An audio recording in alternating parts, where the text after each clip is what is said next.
Music by Mantu Manish. DNS Music Recording Studio Rajoli. अपना भतार के ना कुछ बुझाता रे, सब जानतानी हम तोहरा रे बारे। यारवे के संगे जाके होली खेलता रे, यारवे के संगे जाके होली खेलता रे। एको साल होली में यहाँ रहता रे, ई कवन रहन में तू रहता रे।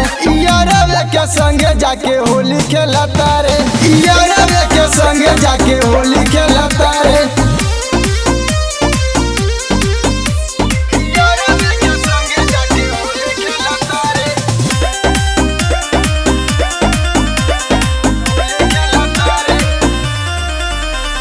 जहिया से चढ़ल बा होली महीना, होली महीना हो होली महीना।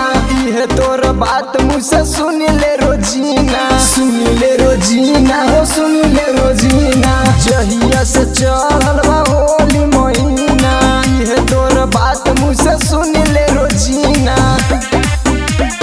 नैहर जाए के काहे जिद करता, नवादा के लखुवन से ढेर में लबाटे।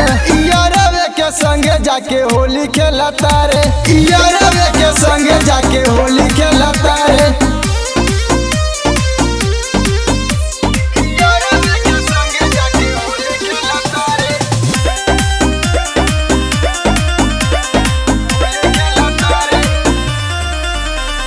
राहुल राज तोरे जनता सच्चाई, जनता सच्चाई तोरे जनता सच्चाई। गाँव के सरस में लहंगा लेटाई, लहंगा लेटाई रे लहंगा लेटाई। राहुल राज तोरे जनता सच्चाई, गाँव के सरस में लहंगा लेटाई।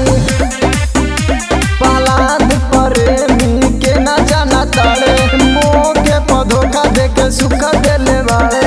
यारवे के संगे जाके होली खेलता रे, यारवे के संगे जाके होली खेलता रे।